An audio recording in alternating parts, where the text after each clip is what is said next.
In today's lecture, we will stage the thyroid cancer. So, staging is done according to the TNM staging. So, here we will start with the T stage, that is the size of the tumor. So, as we know that starting with the T0 stage, the T0 stage is no tumor stage.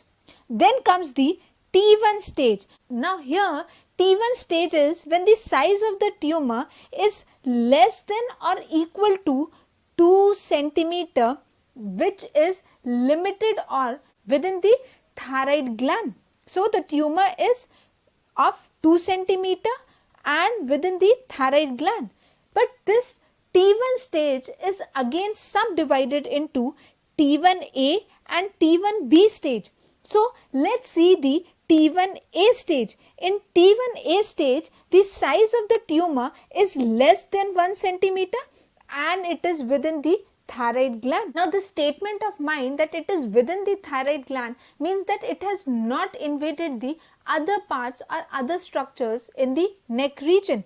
The next is the T1b stage, where the size of the tumor is more than 1 centimeter but less than or equal to 2 centimeter and is within the thyroid gland. It has not invaded the other structures. Next comes the T2 stage. In T2 stage, the size of the tumor has become more than 2 centimeter but it is less than or equal to 4 centimeter and it is also within the thyroid gland, or it is limited to the thyroid gland. Then comes the T3 stage. The T3 stage is when the size of the tumor is more than 4 centimeter and is limited to thyroid gland, or if it extends beyond the thyroid gland, then it has invaded only the strap muscles. Okay. Now, this T3 stage is again subdivided into T3a and T3b. Now, T3a, as the first part of this T3 is that the tumor size is 4 centimeter or more than 4 centimeter and is limited to thyroid gland, and T3b is when there is invasion of the strap muscles from a tumor of any size. Now, T3b has reached a stage where the size of the tumor can be of any size. Then comes the T4b. Now, in T4b, it invades along with the thyroid gland into the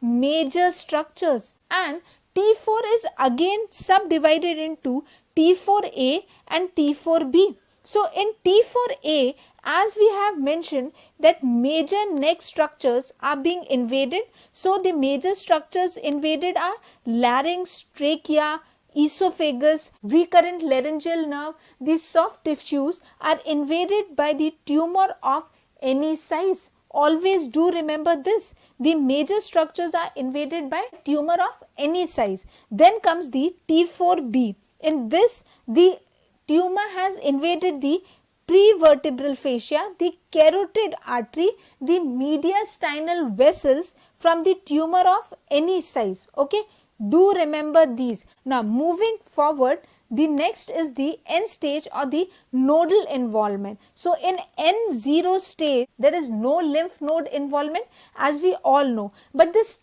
N0 stage is again subdivided into N0A and N0B. So, in N0A, there is histological confirmation of benign lymph nodes. There is histological confirmation of benign lymph nodes, while in N0B, there is clinical evidence of locoregional lymph node metastasis. So, from N0B only, there is metastasis occurring. So, moving ahead, then comes the N1. N1 is when already N0B, there is evidence of locoregional metastasis. So, when we come to N1 stage, there is metastasis occurring to the regional lymph nodes. Now, this N1 is again subdivided into N1A and N1B. N1A is when metastasis occurring to the level 6 and 7 lymph nodes, which can be unilateral or bilateral. Now, the 6th level includes the Delphian lymph nodes. Okay, this 6th level is the Delphian lymph nodes, and 7th level is the pretracheal or paratracheal lymph nodes. Then comes the N1b, when there is metastasis occurring in the unilateral or bilateral or even contralaterally in the neck region lateral to the lymph nodes. This is occurring lateral to the lymph nodes, and these lymph nodes includes the other lymph nodes. The other lymph nodes can be level 1, 2, 3, 4 and 5th level. All these are included in N1b stage.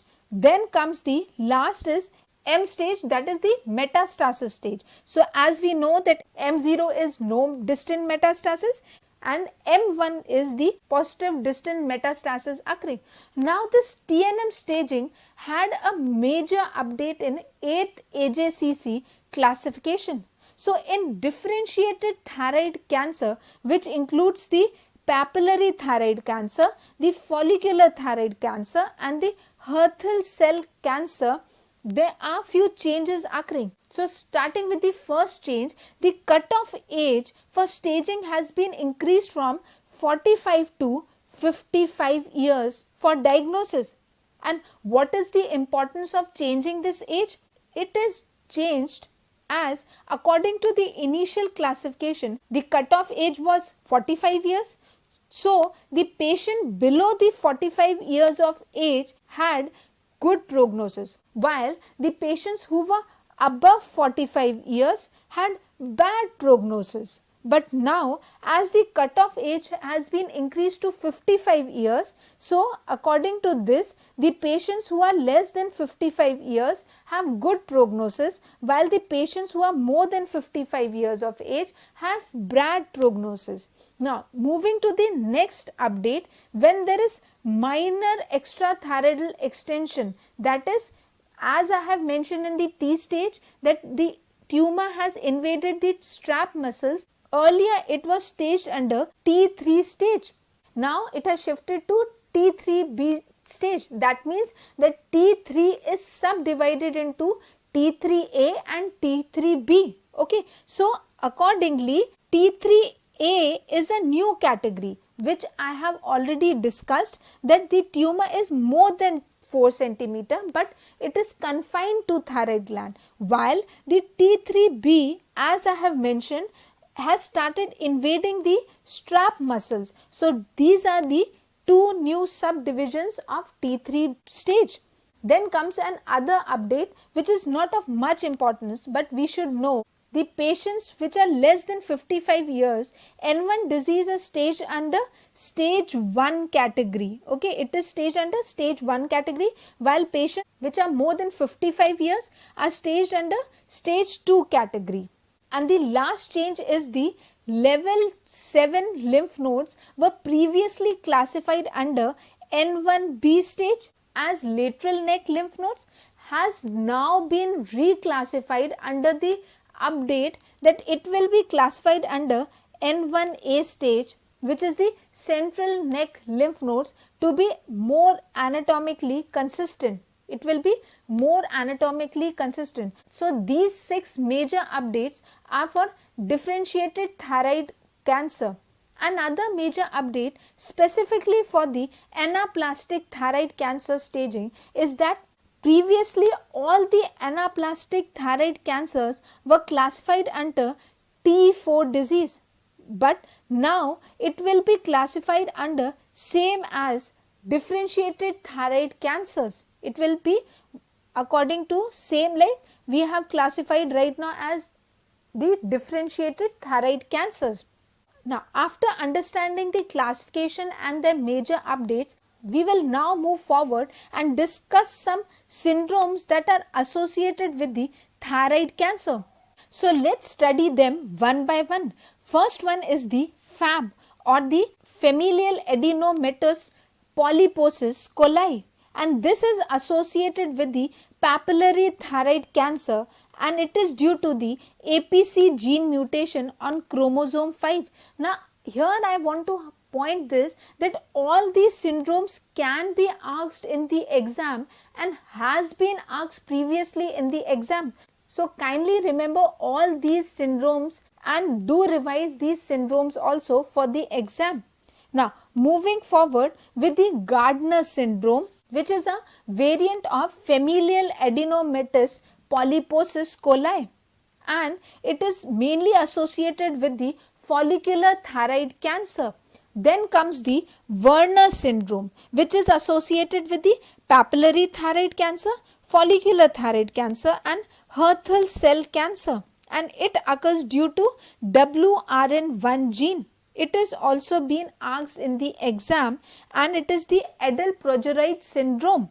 The fourth syndrome is the MEN2 syndrome, which is associated mainly by the medullary thyroid cancer, which occurs due to RET gene, the red gene, that is the cause of MEN syndrome. Now then comes the Cowden syndrome. And what is Cowden syndrome? Now this Cowden syndrome we have already discussed even in the breast cancer lecture. So we can say that Cowden syndrome is seen both in breast cancer and thyroid cancer. Along with this Cowden syndrome is a gastrointestinal polyps, and it occurs due to PTEN gene on chromosome 10, and this has been asked in the exam also, and it is associated with follicular thyroid cancer and papillary thyroid cancer. And last one is the McCune-Albright syndrome, which is associated with the thyroid cancer and is the fibrous dysplasia occurring in thyroid cancer. Then lastly is the Carney complex, which is also called as the Batman syndrome. It is also called as the Batman syndrome, which is associated with the breast, adrenal gland, thyroid gland, atrial myxoma and navis, and this occurs due to gamma PPAR gene mutation. Keep remembering all these for exam purpose. Now this brings us to the end of thyroid cancer staging and the syndromes which